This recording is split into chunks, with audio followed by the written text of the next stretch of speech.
மூசா அலைஹிஸ்ஸலாத்துடைய கூட்டம் அந்த காலத்தில் வெள்ளையர்களாக இருந்தார்கள். ஃபிரௌனுடைய கூட்டம் கருப்பர்கள், நூபிகளாக இருந்தார்கள். தற்காலத்தில் கூட வெள்ளையர்கள் கருப்பர்களுக்கு இடையில் பிரச்சனைகள் நடப்பது போல் அந்த காலத்திலும் மூசா அலைஹிஸ்ஸலாத்துடைய காலத்திலும் வெள்ளையர்கள் கருப்பர்கள் என்று சண்டை போட்டுக் கொண்டிருந்தார்கள். ஒரு நாள் மூசா அலைஹிஸ்ஸலாம் பாதையோரமாக நடந்து வந்து கொண்டிருக்கிறார்கள். ஒரு வெள்ளையரும் கருப்பரும் சண்டை பிடித்துக் கொண்டிருந்தார். மூசா அலைஹிஸ்ஸலாம் தன்னுடைய கூட்டத்தை சேர்ந்த அந்த வெள்ளையருக்கு சப்போர்ட் பண்ணுவதற்காக வேண்டி அந்த கருப்பு இனத்தைச் சேர்ந்த அந்த நூபியை லேசாக தள்ளிவிட்டான். தள்ளிவிட்ட உடனே அந்த கருப்பன் அப்படியே வஃபாத்தாகிவிட்டான். அல்லாஹ் சுப்ஹானஹு வ தஆலா அந்த அவ்வளவு ஒரு பெரிய பலத்தை மூசா அலைஹிஸ்ஸலாத்துக்கு கொடுத்திருந்தான்.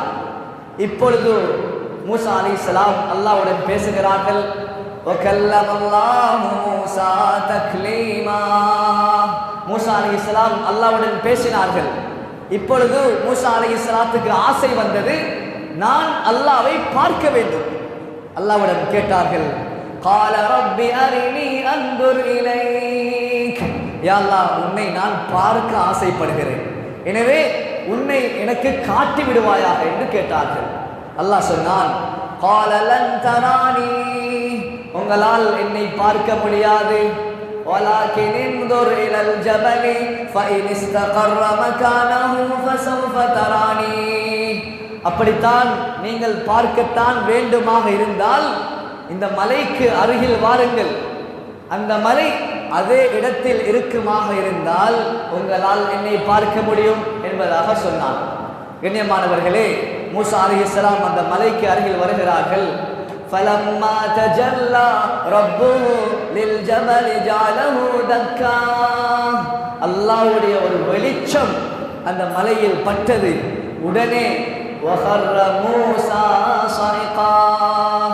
அல்லாஹ்வுடைய வெளிச்சம் பட்டவுடன் அந்த மலை சின்னாபின்னமாக ஆகிவிட்டது. மூசா அலைஹிஸ்ஸலாம் மயங்கி விழுந்து விட்டார்கள். கண்ணியமானவர்களே, அல்லாஹ்வுடைய ஆட்சி பிரம்மாண்டமானது. لو كانت الدنيا تعدل عند الله جناح بعوضة ما سقى كافرا منها شربة ماء. அல்லாஹ் சுப்ஹானஹு வ தஆலாவிற்கு இந்த உலகம் ஒரு கொசுவுடைய இறக்கைக்கு கூட பெருமதியாக இருக்கும் என்று சொன்னால், ஒரு காஃபிருக்கு ஒரு மிடர் தண்ணீர் கூட அல்லாஹ் குடிப்பதற்கு கொடுத்திருக்க மாட்டான் என்பதாக சொன்னார்கள் ரசூல் ஸல்லல்லாஹு அலைஹி வஸல்லம்.